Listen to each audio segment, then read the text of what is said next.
Some lives are not ruined all at once, though it might look that way from the road. A gate can hang crooked for years before the last hinge gives, and a heart can do the same. Folks who pass by only see the broken board, the empty trough, the woman with dust on her skirt, the man too proud to ask for help. But the Lord, or fate, or whatever mercy keeps watch over lonely people, sometimes sends rescue folded small enough to hide in a glove. Martha Ashford stepped down from the stage in Wilcox, Arizona territory, with one hand gripping a black carpet bag and the other pressed hard over the flat packet sewn inside her traveling bodice. The packet crackled against her ribs whenever she breathed. Across the street, beyond the freight office and a line of sweating horses, stood the Desert Star Bank with its red brick front and clean windows. And in one of those windows, a notice had been pinned for all the town to see. Barrett Winslow, rancher, seeks wife of sober habits, able to keep house, accept hard country, no foolish expectations. Underneath it, written in a different hand, was another notice: final foreclosure, sale of the Winslow place to proceed unless debt is satisfied by noon Monday. Martha stared at those two pieces of paper until the wind lifted the edge of her veil and blew grit into her mouth. A mule wagon rattled past, a boy carrying a crate of bottles, slow to look at her. On the depot bench, a woman with a feathered hat leaned toward another woman and whispered. Martha could feel her gray dress, plain and travel-worn, hanging off her shoulders after too many meals missed and too many nights spent sitting upright in train cars because sleep made her memories too loud. She turned from the bank window and looked north, where the road ran out toward yellow grass, thorn scrub,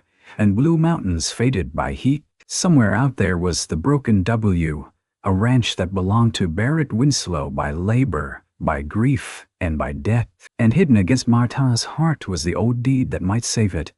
Before this story settles in, tell me where you're listening from tonight. If Martha and Barrett's road touches some quiet place in you, like, share, and subscribe so more lonely hearts can find this porch light.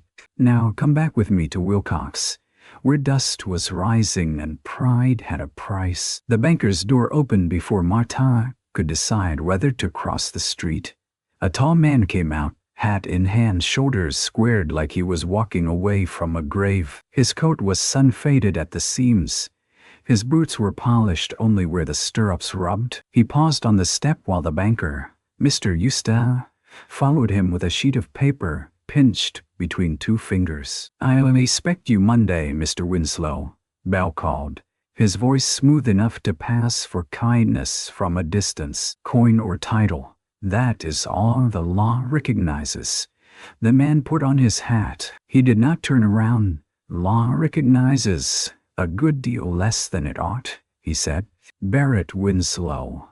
Martha knew him before anyone named him. The wife advertisement had described neither his height nor the weary set of his mouth, but there was something in the way he stood alone in public, as if the whole street might strike him, and he had already made peace with not flinching. His eyes moved over the depot crowd, found her, and held there for a second longer than courtesy allowed.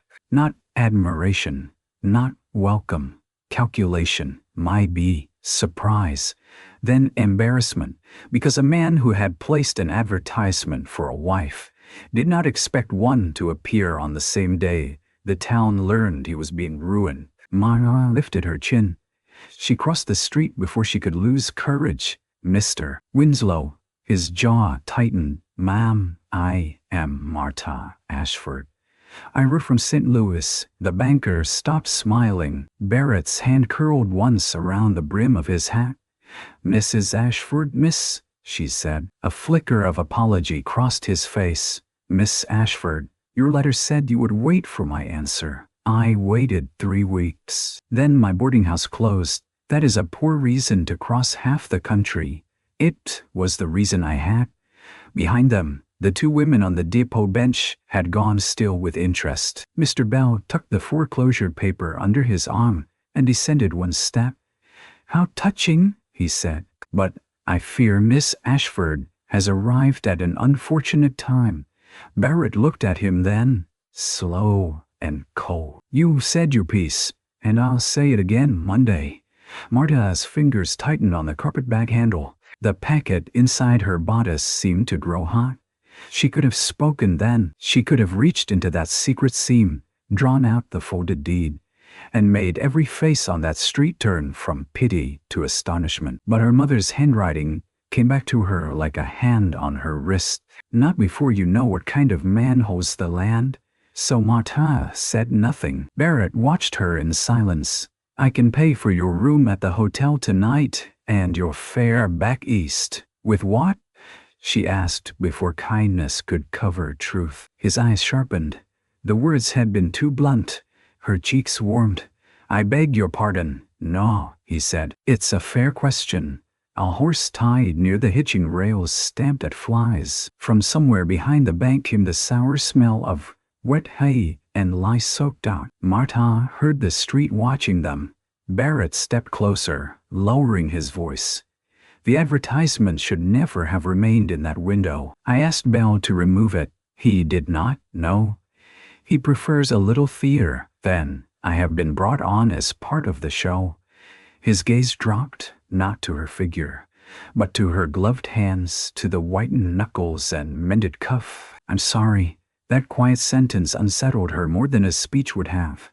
He turned toward the freight office. Come on, I'll get your trunk. There is no trunk. He stopped. Marta lifted the black carpet bag. Only this. In his face, she saw something change, not pity. Recognition. The kind that passes between people who know how little a life can be folded down to. My wagon's by the livery, he said.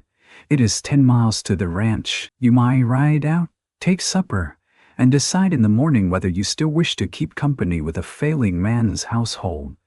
Household? A shadow crossed his face. My sister's boy, Eli. He is 8. Your advertisement did not mention a child. My advertisement was written before my sister died. Marta swallowed. Her own losses moved in her, old and uninvited. Funny, he needs supper more than I need deciding, she said. Barrett looked at her again. This time, not as a stranger from a train, not as an answer to an advertisement, but as someone who had just placed a small board over a deep hole without being asked. He nodded once. Yes, ma'am, he does. The Winslow wagon was not much to look at. One wheel had been patched with a strip of iron that clicked every turn. The seat had split down the middle and been mended with rawhide. A flour sack lay folded over the board to soften the ride. Barrett put her carpetbag under the seat and helped her up without touching more than the tips of her fingers. The town fell behind them in a shimmer of heat. Soon there was only the road, the creak of harness, the smell of horse sweat, and the dry rasp of mesquite branches against the wagon side. Marta kept one hand at her middle, feeling the hidden deed with each jolt. Barrett did not speak much. He pointed out a wash where flash floods could come suddenly, a stand of cottonwoods where water sometimes held, the ridge where Apaches had once been seen years before, though now the danger came more often from hungry men with papers and seals. What did your letter mean? He asked after a mile. When you said you could keep accounts? I worked for a wholesale dry goods firm. I copied invoices, kept ledgers, balanced receipts, and corrected mistakes the owner preferred not to notice. A corner of his mouth moved, not quite a smile. And cooking. I can cook plain food well if there is food to cook. That might be the most honest answer I've heard from any woman. Have there been many? No, that ended it for a while. The sun leaned west, turning the country copper. Marta watched his hands on the reins. They were large, brown, cracked at the knuckles. One tune bore an old scar, pale as candle wax. He handled the team gently, clicking his tongue before he touched the lines. At the ranch gate, a weathered board hung crooked between two posts. Burned into it was a brand shape, like a broken W below it. A smaller mark had been carved long ago and nearly worn away.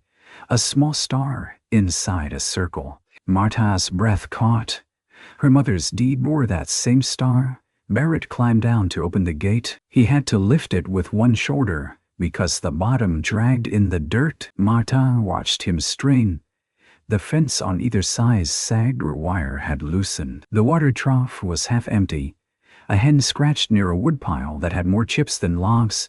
Beyond the yard stood the house, square, sun-grayed, with one shutter missing, and smoke lifting thin from a chimney that needed pointing. On the porch, a boy sat with his knees pulled to his chest, holding a slingshot in both hands. He stood when he saw the wagon. "Uncle Barrett?"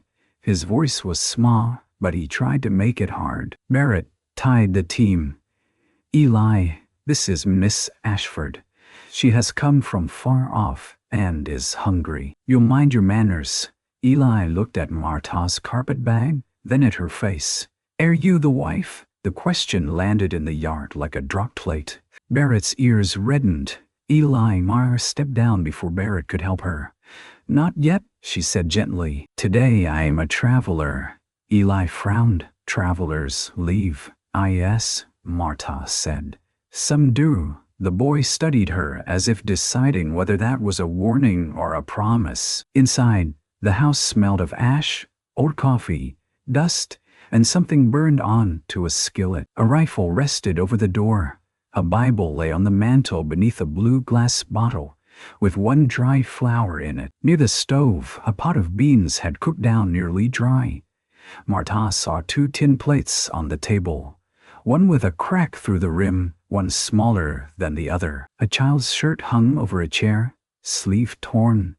Barrett moved quickly, embarrassed by each visible failure. "I meant to clean before. You meant to survive," Martha said.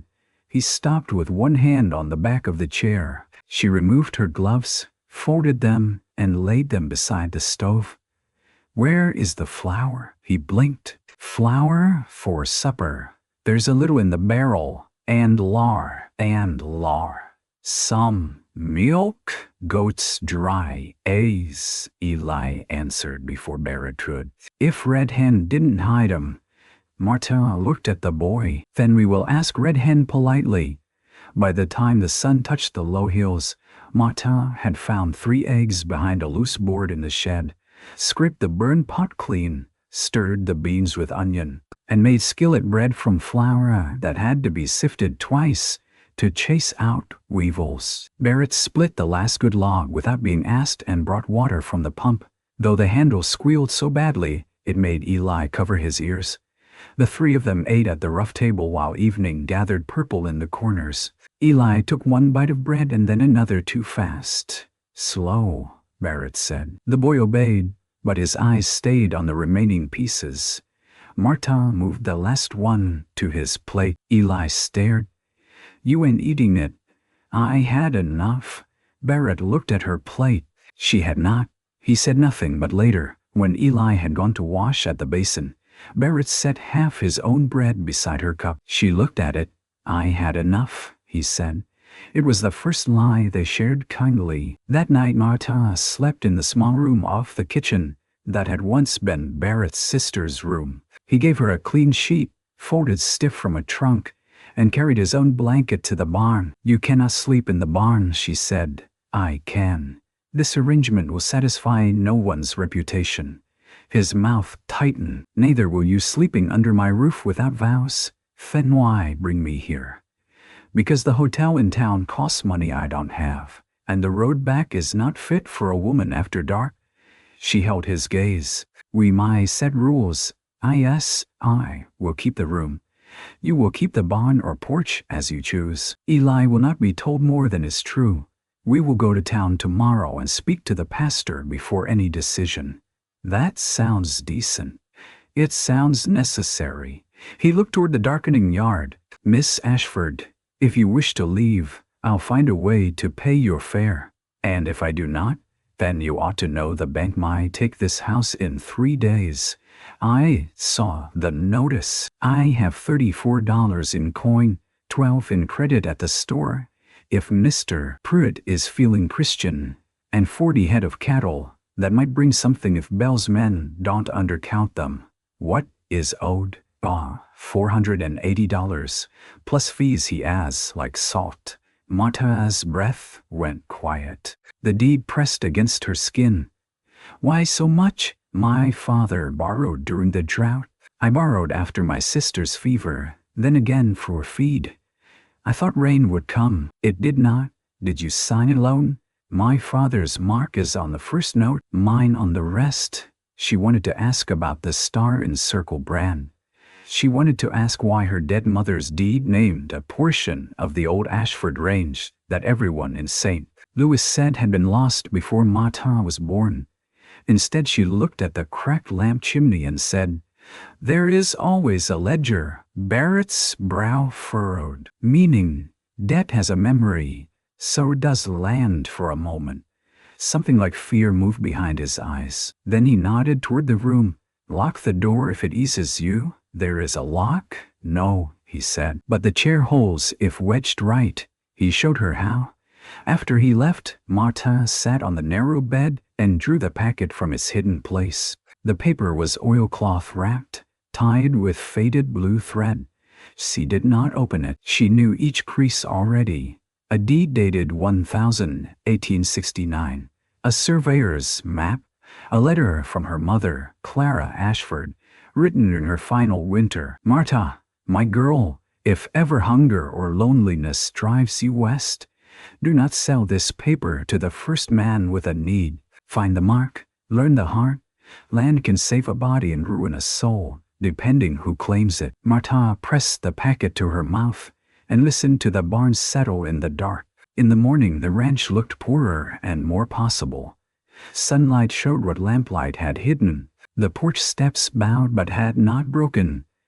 The corral rails were loose, not rotten. The garden patch behind the house was choked with weeds, but the soil beneath was dark where dishwater had been thrown. The pump needed grease.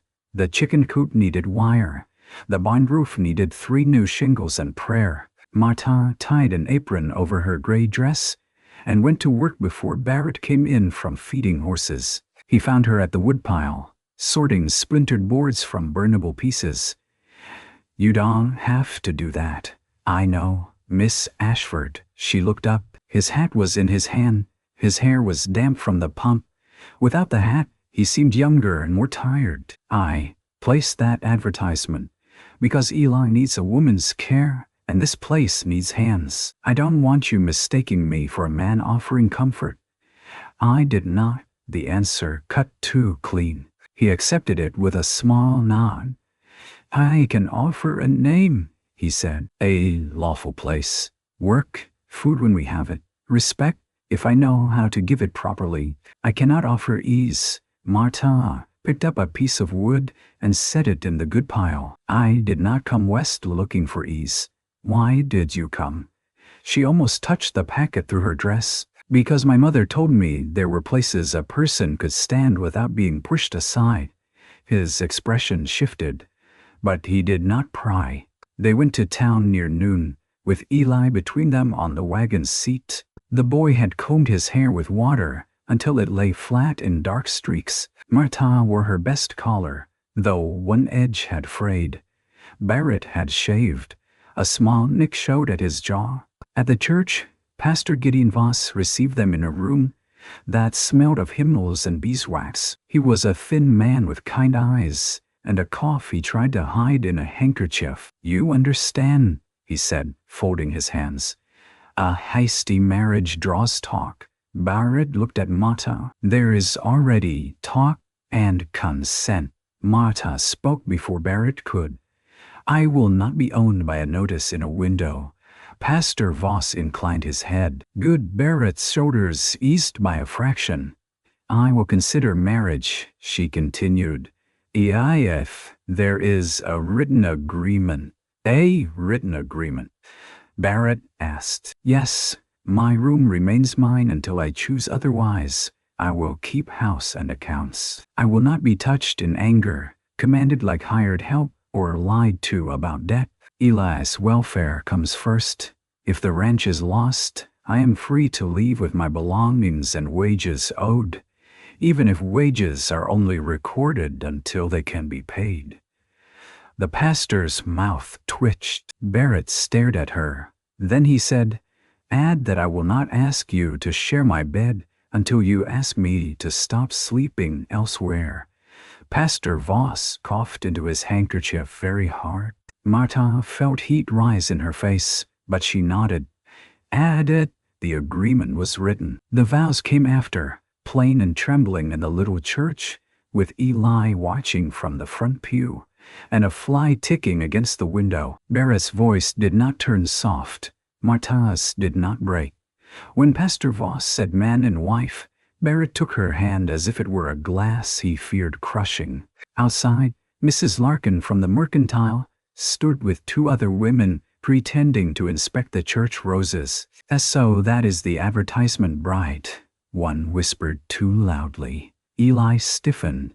Barrett stepped down from the church porch and put himself between Martha and the women. Mrs. Winslow, he said, clear enough for the street. If you need a name to use. Martha looked at him. His face remained stern, but his tongue brushed once across the back of her glove before he let go. A name then, not love, not safety, but a name spoken publicly when whispering would have been easier. At Prairie's Mercantile, the storekeeper looked over Barrett's list with mournful pleasure. More flour on credit, Barrett? Bell's paper says Monday. Barrett's jaw worked. Martha reached across the counter and turned the ledger toward herself. I see your account page. Prairie blinked. Beg pardon. The Winslow account. If my husband is to purchase on credit, I should know what is owed.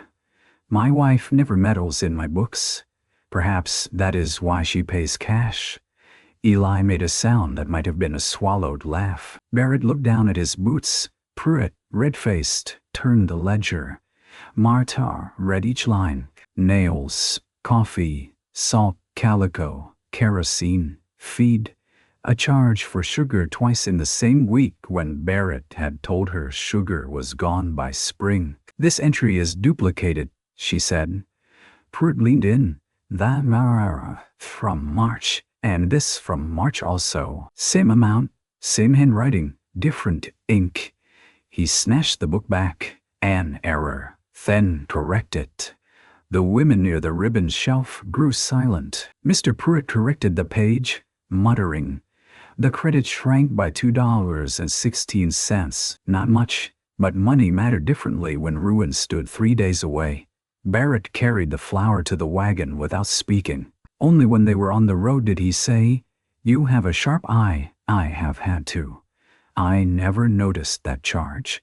You were tired. That is a kind way to say foolish.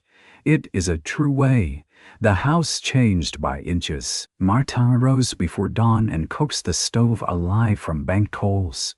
Barrett began, leaving kindling splits small enough for her hands. Eli fetched eggs and reported Red Hen's movements as if tracking an outlaw. The water pump was oiled. The broken shutter came down, was planned, and went back up straight.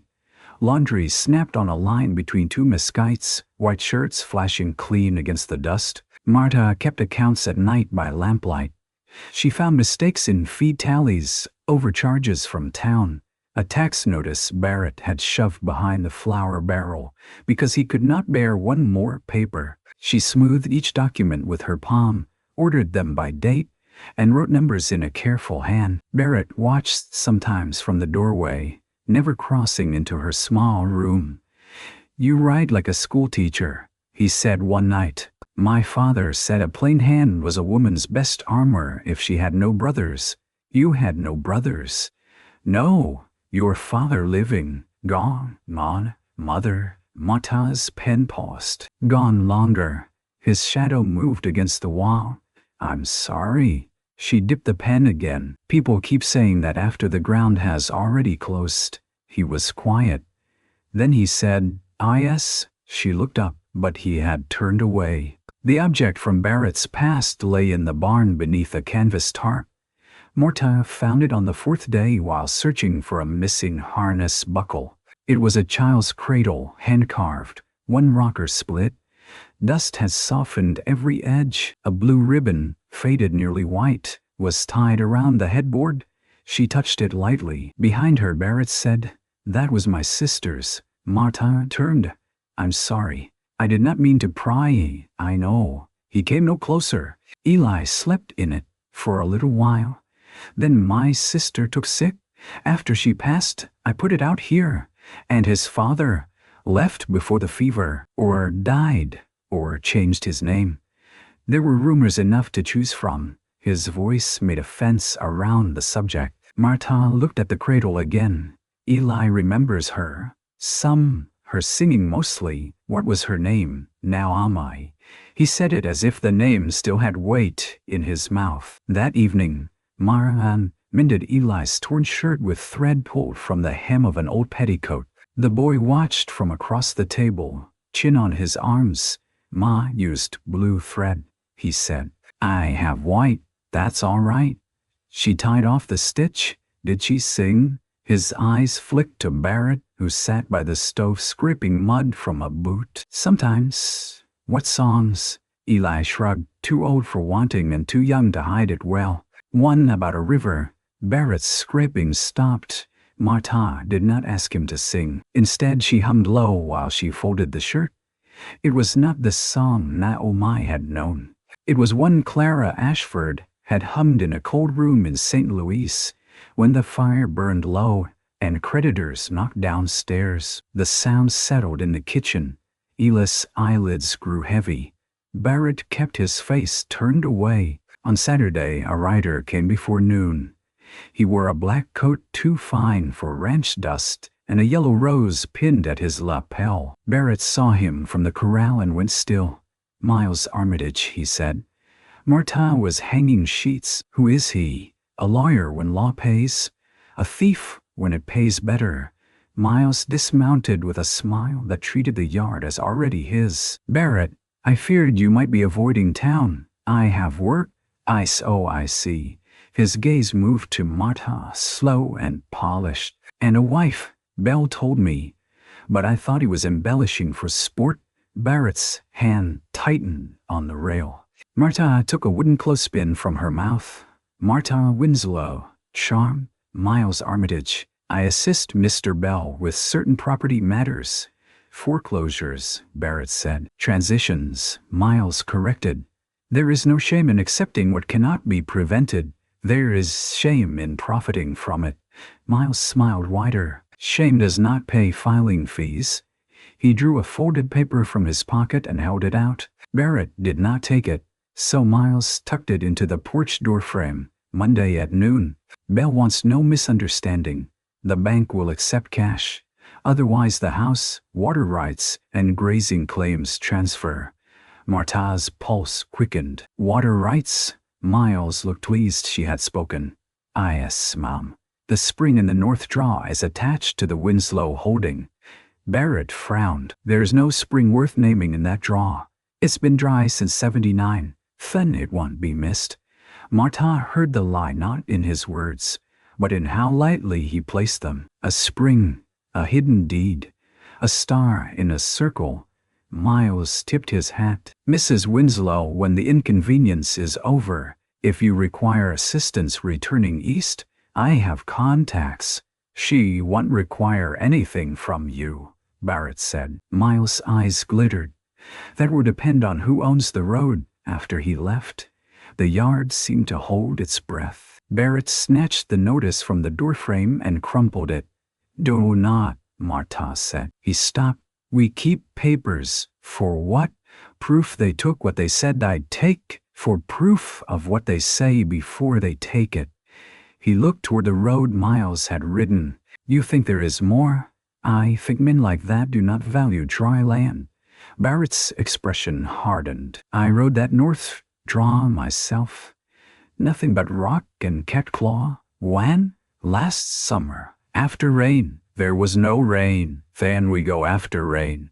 He gave a humorless laugh. If you can order rain by Monday, Mrs. Winslow, I'll call that a miracle worth witnessing. That night, rain came. Not much at first, just a tapping on the roof, hesitant as a stranger at the door. Then harder. Drops slid down the window glass and darkened the dust in the yard. The barn roof leaked in 2 places. Barrett moved the horses. Martha set pans under drips. Eli woke frightened by thunder.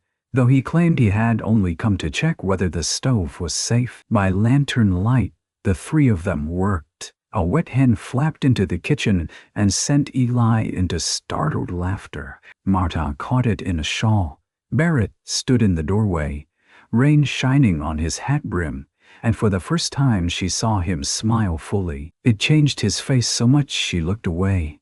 In the quiet after, with Eli asleep on a pallet near the stove, because the roof over his room had leaked, Barrett and Maha sat at the table. Rain whispered over the house. Coffee steamed between them. "You should have had better than this," he said. She wrapped her hands around the cup. "So should you." He stared at the lamp flame. "My father built the first room of this house," he said. "He was a hard man, but he could make a straight wall. My mother planted roses on the east side. They died the year she did. Naomi wanted curtains. I told her curtains were foolish with dust like this." "Were they?" "Yes." Martha waited. "I bought cloth for them after she passed. Blue. It's still in the trunk. Couldn't bear to hang what she never saw." The rain filled the silence. Martha said, "Cloth keeps waiting, whether we deserve it or not." Barrett looked at her. Something moved between them then, quiet and dangerous in its tenderness. He stood. Check the barn." She knew he did not need to. In the morning, the north draw was running. Barrett said it was foolish to go. Martha packed bread, boiled eggs, a tin cup, and the D packet hidden again against her ribs. Eli begged to come until Barrett said the wash could flood. The boy stood on the porch with his slingshot and a face full of betrayal. "I watched the hens then," he said bitterly. "You watched the fire too," Martha told him. "That is work for a steady man." He straightened a little. The ride to the north draw was rough. The wagon could go only halfway, so they took horses the rest. Martha rode side-saddle badly and refused to complain. Rain had washed the desert clean. Creosote scented the air sharp and green. Water ran in silver threads over stone. The draw lay between two low ridges where mesquite and cottonwood clung to deeper soil. Barrett dismounted first and helped Martha down.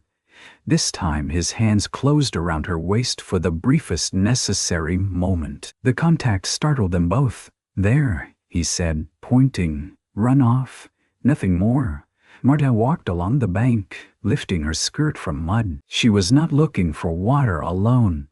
She was looking for memory made visible. A mark, a post, a stone. Her mother's map had shown a star at the bend of a seasonal creek, near 3 cottonwoods grown from one root. They found 2 cottonwoods. The third was a stump.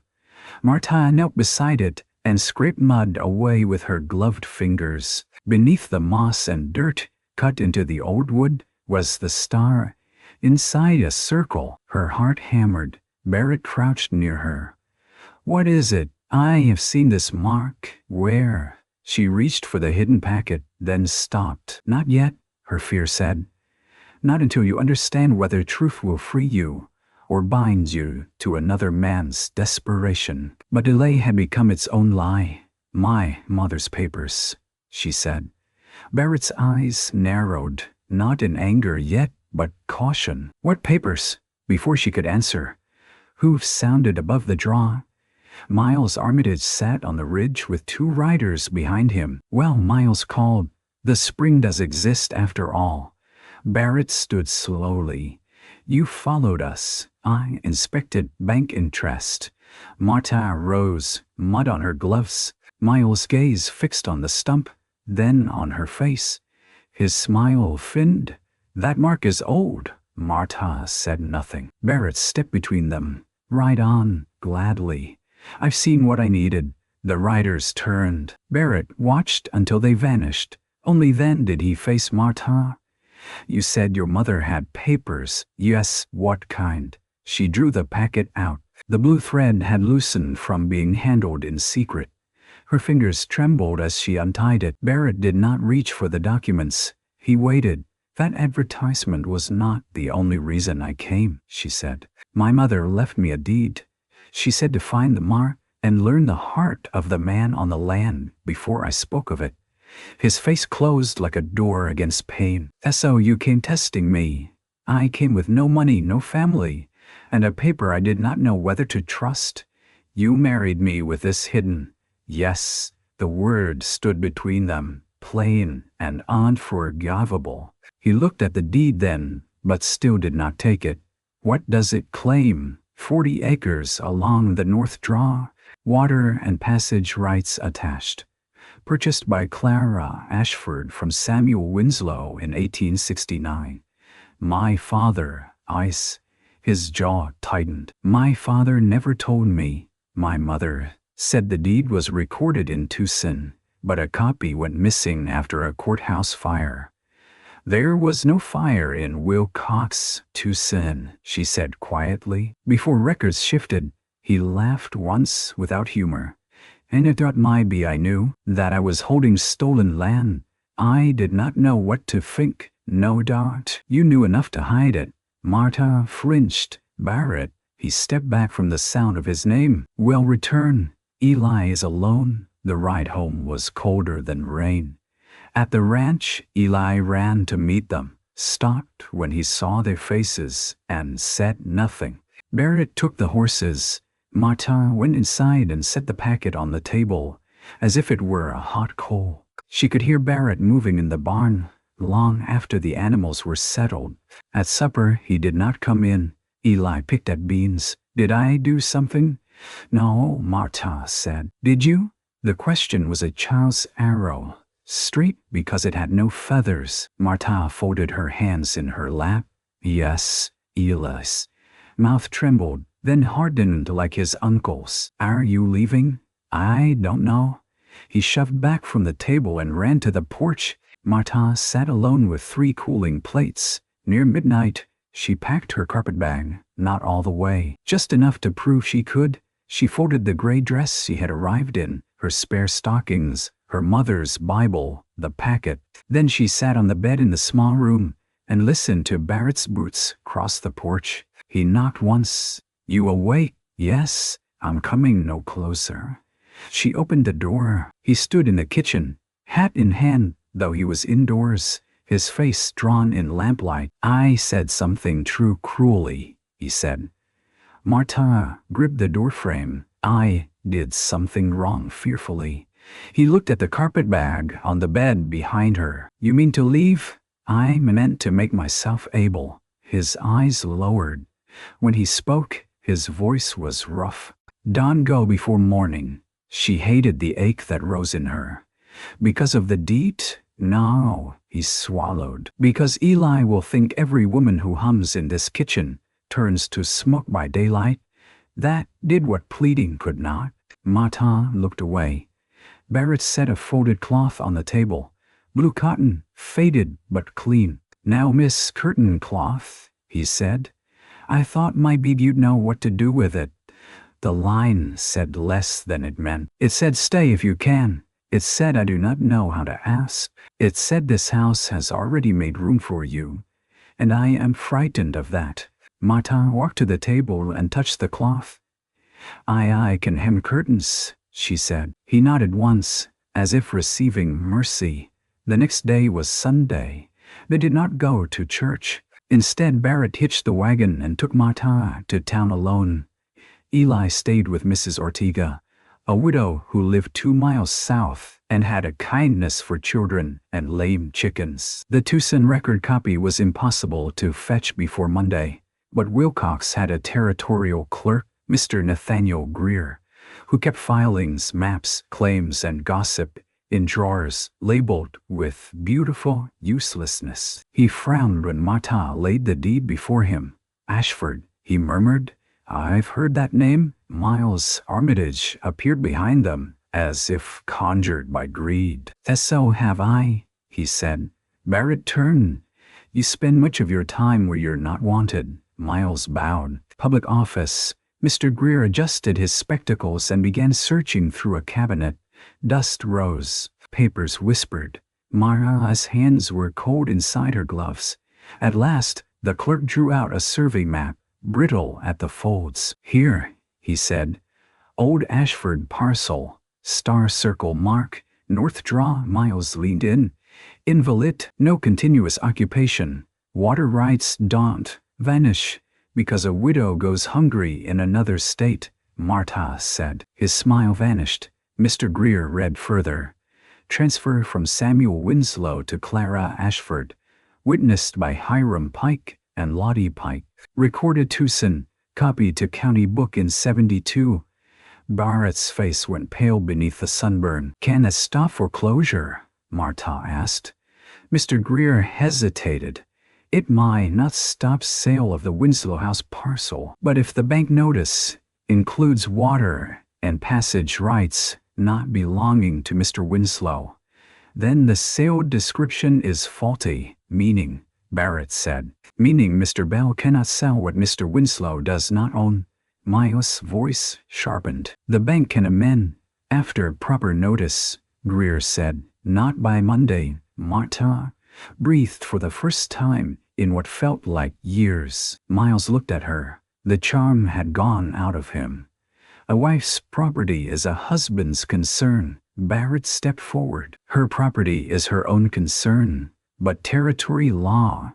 My wife's deed will not be swallowed by my debt. Martha turned to him. Barrett did not look away from Miles. Write that down if your memory is weak. They left the office with a certified copy and the first true weapon they had held against ruin. Outside, Barrett stopped beneath the mercantile awning. Rainwater dripped from the edge though the sky had cleared. You could save the ranch, he said. Perhaps, with your land? With my mother's land? He nodded, accepting the correction. I won't take it. No one asked you to take it. If you pledge it, sell it, or trade it for my debt, that is taking. Barrett, no. His voice was low, urgent. I have lost cattle, money, sleep, and near enough pride to fill a grave. I will not lose the right to look at you across a table. Her throat tightened. You would let the ranch go? I would rather sleep under a wagon than be a man who married a desperate woman and spent her last inheritance. The street moved around them. Wheels, boots, murmurs. Martha said, what if I can save it without giving it away? His eyes searched hers. I kept accounts for men who thought ink was decoration, she said. Mr. Bell's notice claims water rights he knew were uncertain. Mr. Pruitt duplicated charges. Miles followed us to the spring. There is value here they have not admitted. Value to whom? To the railroad spur they're surveying east of town. To cattlemen who need water. To a bank that wants land cheap before others know. Barrett stared at her. You think Bell is forcing foreclosure because the ranch is worth more than the debt? I think he is too eager for a dry draw. On Monday morning, half the town gathered at the Desert Star Bank. Barrett wore his dark coat. Martha wore the gray dress, cleaned and pressed, with Naomi's blue cotton made into a simple collar at her throat. Eli stood between them, hair combed, slingshot absent for once. Martha carried the certified deed in her Bible. Mr. Bell emerged at noon with Miles Armitage, Sheriff Cole, and a clerk holding a ledger. Mr. Winslow, Bell announced, unless you can satisfy the debt, the bank will proceed. Barrett's hand brushed Martha's once at his side. Not taking, not claiming, only asking whether she was still there. She was. Martha stepped forward. The notice is faulty. Laughter rippled from someone near the hitching rail. Bell's smile stayed fixed. Mrs. Winslow, this is not a sewing circle. No, she said. It is a public legal action. That is why you should have been more careful. Sheriff Cole shifted his weight, interested now. Martha opened the Bible and withdrew the deed copy. The bank's notice includes water and passage rights along the North Draw. Those rights belong to the Ashford parcel, recorded in 1869, copied in 1872, and certified yesterday by Mr. Greer. Bell's face changed by the smallest degree. Enough. Miles stepped forward. The woman is Barrett Winslow's wife. Any benefit? Barrett's voice cut through. Do not speak over her. The street quieted. Martha held out the paper to the sheriff. Mr. Bell knew the title was uncertain. I knew no such thing.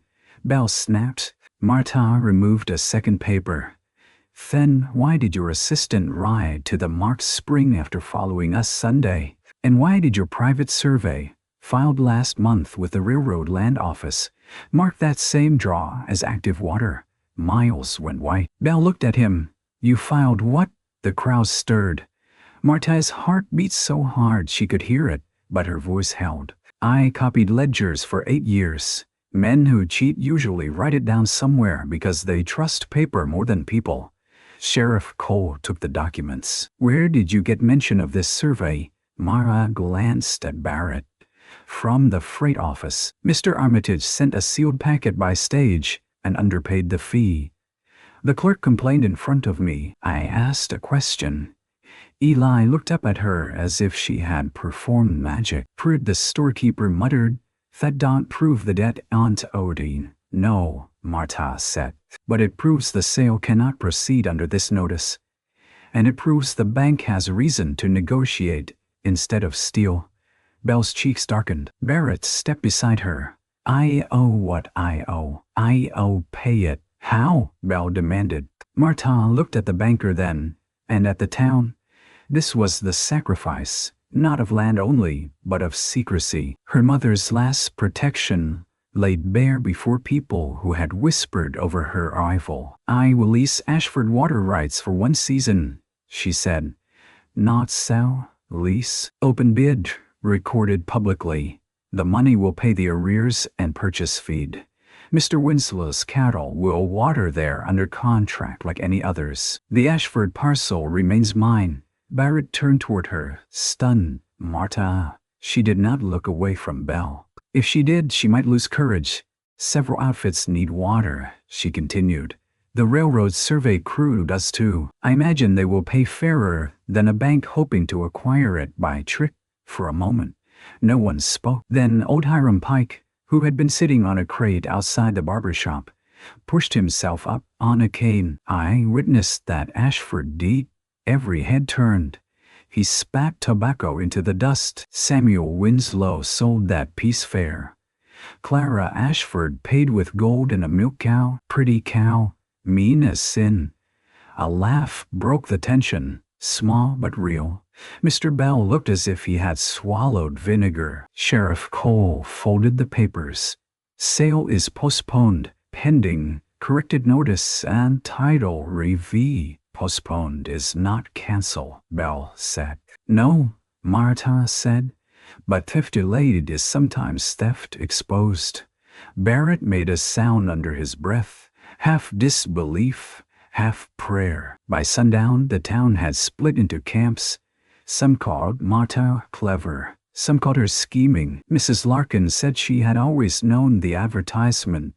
Bride has steel in her. Pruitt corrected 3 more ledger errors before Martha left his store.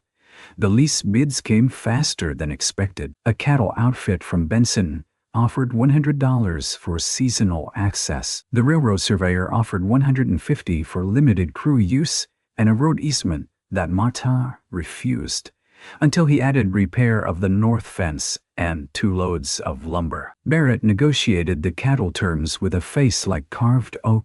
Martha watched him cross out language that would have favored his own herd. You are arguing against yourself, she said later.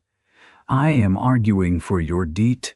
The first payment arrived in coin and a bank draft. Martha carried it to Desert Star with Barrett, Eli, Sheriff Cole, Pastor Voss, and half the town watching, because no one had better entertainment than a proud banker being paid with money he had failed to steal. Barrett counted out arrears and fees, disputing 2 until Bell removed them, rather than let Martha examine the ledger. When the receipt was signed, Barrett took it folded once and handed it to Martha. You keep papers, he said. She placed it in the Bible. That should have been the end of ruin, but ruin is stubborn. It comes back by another road. A week later, Miles Armitage vanished. 2 days after that, 3 strands of the north fence were cut, and 6 cattle from a neighboring herd wandered into the draw, muddying the spring. Barrett rode out before dawn and found tracks of 2 horses. He came home with anger held so tight It made his movements careful. They want the least broken, Martha said. They want you frightened. Ere you, yes, he said. The honesty stopped her. He washed his hands at the pump, though the water ran cold. Not of miles, not of Bell, of what it costs you to stand beside me. I stood before I knew you. No, you stood alone then.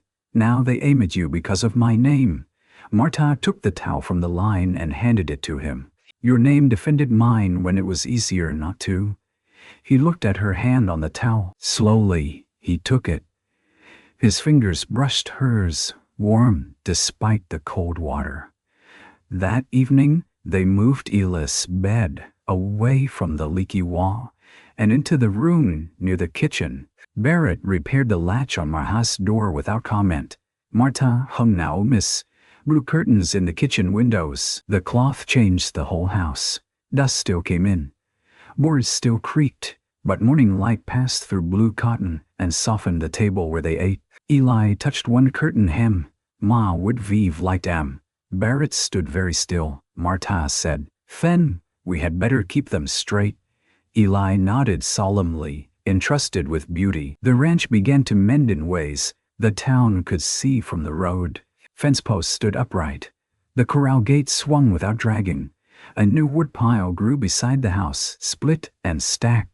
Hens stayed inside wired runs instead of hiding eggs in treachery. Martha planted beans, onions, and hollyhocks along the east wall where roses had once failed. Barrett said nothing about the flowers, but he dug the bed deeper than vegetables required. He brought her small things without ceremony. A tin of salve after she burned her wrist, a better ledger from Prout's, a saw by the door on a cold morning. Coffee kept warm when she overslept. After sitting up with Eli through a cough, she changed things too. Barrett's torn shirts appeared mended in his drawer. Supper waited on a covered plate when he rode late. His father's old debts were copied clean, not to shame him, but to show which had been paid and which could be faced. The cradle in the barn was brought in, repaired, and given to Mrs. Ortega's visiting grandbaby one afternoon, while the women canned peaches, and Barrett pretended not to watch from the pump. One night, after Eli had gone to bed, Barrett laid a small leather pouch on the table. What is that? Martha asked. Wages. She opened it. Coins gleamed inside, far too many for wages. Barrett, you wrote wages in the agreement. We both knew there might not be any. There aren't now. She pushed the pouch back. The ranch needs nails. The ranch got them. Feet, bought, taxes, set aside. She studied him across the lamplight. Then why does this feel like goodbye money? His face tightened. Outside, wind moved along the porch boards. The blue curtains shifted in the draft. Barrett looked down at his hands. Bell can still amend the foreclosure if next payments fail. Miles is somewhere making trouble. Folks will always say you came with a deed and saved a man who could not save himself. You could take your parcel, lease it clean, and live in town with more respect than this house gives you. And you, I'll manage. The old anger rose in her, not hot, but wounded. That is the loneliest lie men tell. His eyes lifted. She stood. Do you want me to go? No. The word came rough and immediate. Then say what you do want. He gripped the edge of the table. The scar on his tomb whitened. I want to come in from the barn and not feel I'm stealing warmth. I want Eli to stop watching the road every time you go to town. I want your Bible on that mantle and your ledger on this table, and your fool hens scratching where they please. I want to hear you humming when you forget I'm near. Mara's breath trembled. He looked ashamed of having said so much, but wanting is not deserving. She walked around the table and placed the leather pouch in his hand, closing his fingers over it. One simple thing at a time, she said. Tonight you might sleep on the kitchen floor instead of the barn. The stove is warmer. He closed his eyes briefly. That all for tonight? He nodded. For tonight, then. The next morning, Eli found Barrett asleep on a pallet by the stove and Martha making coffee. The boy looked from one to the other. "Are we more married now?" he asked. Barrett choked on nothing. Martha turned toward the stove very quickly. "We are warmer," she said. Eli considered that and accepted it. Trouble returned at harvest time. The garden had begun to give beans and small onions. The hollyhocks had opened pink against the east wall. Barrett's herd, lean but living, watered under a schedule Martha had written in the ledger with each neighbor's fee and date recorded. The bank debt was not gone, but it no longer stood with a boot on their throats. Then Pastor Voss came riding hard near dusk, his horse lathered. Bell filed challenge in Tucson. He said from the saddle, claims the Ashford deed was obtained under undue influence from Samuel Winslow when he was ill. Says he has a witness. Barrett's face darkened. Miles, no. Lottie Pike. Martha gripped the porch rail. Hiram Pike's wife? Widow now? Hiram died 2 nights ago. The yard seemed to tilt. Pastor Voss removed his hat. Lottie is failing. Bell has her mark on a statement saying Samuel regretted the sale and Clara Ashford never paid in full. That's false, Martha said. I believe you. But paper fights paper. Barrett went to saddle. Martha followed. Where are you going? To Bell. No. He bought a dying woman's mark. And, if you strike him, he wins more. Barrett's hands shook against the saddle strap. He stopped, breathing hard. Martha stepped close enough to lower her voice. Take me to Lottie Pike. The Pike cabin sat west of town under 2 crooked cottonwoods. Inside it smelled of camphor, dust, and the sour sweet odor of sickness. Lottie Pike lay beneath a quilt, her hair thin as cobwebs, her eyes filmed but restless. Mrs. Ortega sat beside her, murmuring prayers. Martha knelt by the bed. Mrs. Pike, I am Clara Ashford's daughter. The old woman turned her head slowly. Clara, she whispered. No, Martha, milk cow, Lottie said. Martha leaned closer. Mean cow. Tears sprang to her eyes. Yes. Barrett stood near the door, hat in hand. Lottie's fingers moved on the quilt. Samuel cried after. Needed money. Boy sick? No. Wife? No. I forget. Did my mother pay him? Lottie's face tightened with effort. Gold. Cow. Blue shawl for me. I signed. Mrs. Pike. Bell has a paper with your mark saying otherwise. Fear flickered through the old eyes. Man said tax paper. Barrett made a low sound. Martha took Lottie's hand. Would you tell the truth before witnesses? Truth. Lottie breathed. Before I go, they sent for Sheriff Cole and Pastor Voss. Mrs. Ortega witnessed too. Lottie Pike gave a trembling statement, each word pulled from her like thread through old cloth. Clara paid. Samuel signed. The mark was lawful. Bell's paper was false. But before the sheriff could file it, Miles Armitage returned. He came not to the ranch, but to the spring, with 2 men and a lantern after midnight. Eli heard the horses first.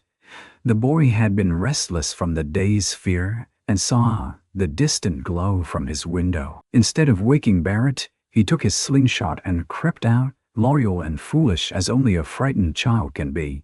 Martha worked to the kitchen door open and cold air moving through the house. Eli. No answer. Barrett was on his feet at once from the kitchen pallet. Within minutes they found the boy's small boot prints in the damp yard. Headed north, Barrett's face went white with a fear Martha had never seen in him. They rode double because there was no time to hitch. Martha clung behind Barrett as the horse cut through darkness, Mesquite whipping her skirt, the stars sharp overhead. The packet of documents was not against her ribs now. It lay in the Bible on the mantel. For once, paper could not help them. At the draw, lantern light moved near the spring. Miles' voice rose. Cut the posts and foul the water. By morning no cattleman will pay for mud. Then Eli shouted, leave it alone. A horse startled. A man cursed. Barrett was off the horse before it fully stopped. Marta slid down after him, heart hammering. Eli stood near the marked stump, slingshot raised. One of Miles' men grabbed him by the collar. Barrett's voice carried through the dark, low and deadly. "Take your hand off that boy." The man hesitated. Miles lifted his lantern. "Winslow, control your household." Marta stepped into the light. "He is controlling it." Miles laughed. "You think a deed makes you untouchable." "No," she said. "I think witnesses do." Behind her, 2 more lanterns appeared. Pastor Voss and Sheriff Cole rode in, followed by Mrs. Ortega's sons, who had seen Barrett and Marta pass at a gallop and followed armed. Miles' face changed. The man holding Eli let go. Eli ran to Barrett, who dropped to one knee and seized him with both arms, holding so tight the boy squeaked. Barrett pressed his face briefly into Eli's hair. "You foolish, brave little idiot," he whispered. "I was watching the fire," Eli sobbed, "and the spring." Marta's throat closed. Sheriff Cole dismounted. "Miles Armitage, I believe we need to discuss forged statements, trespass, and attempted destruction of contracted water access." Miles tried to speak. No polished words came. In the commotion, one of his men bolted for a horse. Barrett rose, shoved Eli behind him, and caught the man by the coat. They struggled near the muddy bank. The lantern fell. Flame licked dry grass. Marta moved before thought. She grabbed the tin water pail left by the work crew and flung muddy spring water onto the fire. Steam burst. Barrett took a blow to the cheek, but held the man until Cole arrived. The second man surrendered with both hands high.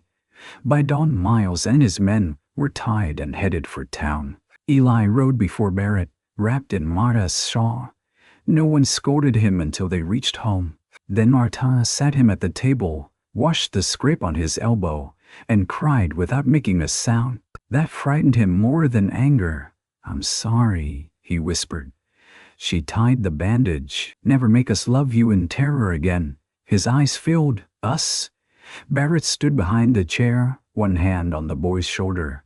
"Yes," Barrett said.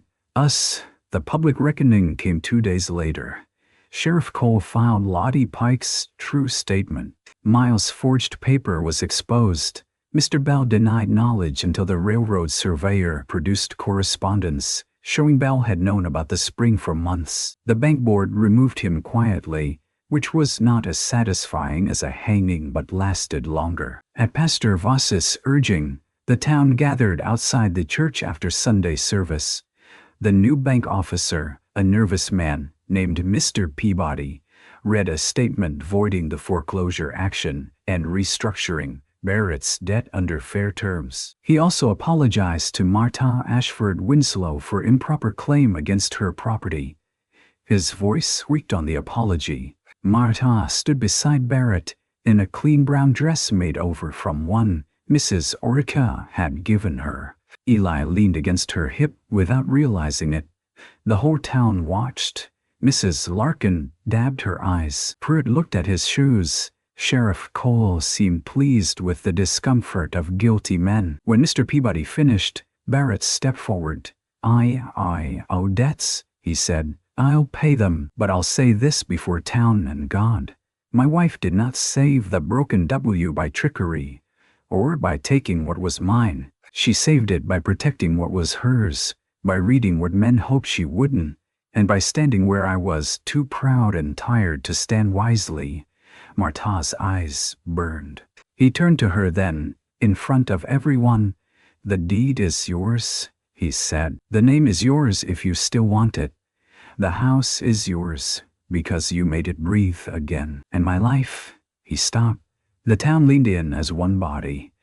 Barrett swallowed, then chose a smaller sentence, truer than grandeur. "My life has coffee in it now because of you." A ripple of laughter moved through the crowd, tender and relieved. Mara took his hand.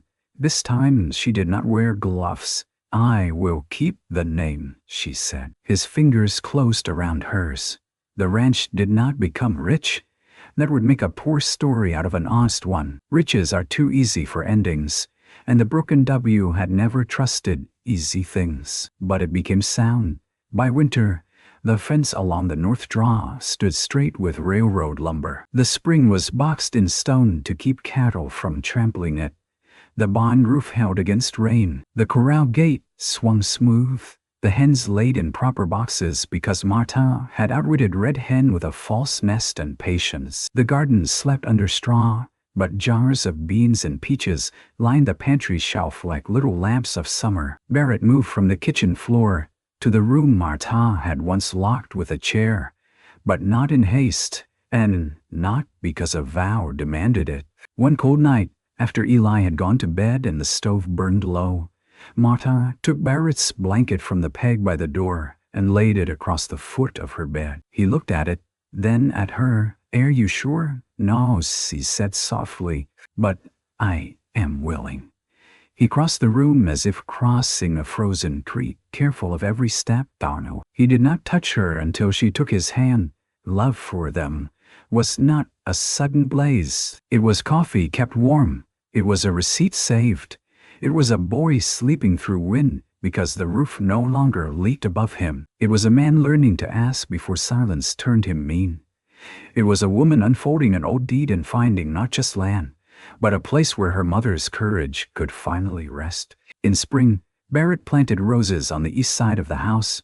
Martha stood on the porch with a cup of coffee, watching him set each root into dark soil. Eli carried water from the pump, spilling half and calling it irrigation. The blue curtains moved in the open window. A clean shirt snapped on the line. The repaired gate at the road bore fresh paint over the broken W, and beneath it, at Martha's request, Barrett carved a small star inside a circle. When the last rose was planted, he came to the porch with mud on his knees. "They might not take," he said. Martha handed him the coffee. "Then we'll plant again." He looked across the yard, at the barn, the hens, the boy, the fence, the country that had nearly been lost, and then given back piece by piece. Eli ran past them, chasing Red Hen away from the garden, laughing so hard he could barely shout. Barrett slipped his muddy hand around Martha's clean one, and she let it stay. Evening settled over the Arizona hills, warm and gold, touching the windows, the woodpile, the water trough, and the roses not yet blooming. Inside, supper waited on the table for three. Outside, the spring kept running in the draw, quiet as a promise no banker could own. And on that porch, where loneliness had once stood like a locked door, Martha Ashford Winslow leaned her shoulder against Barrett Winslow's arm and watched the home they had chosen breathe.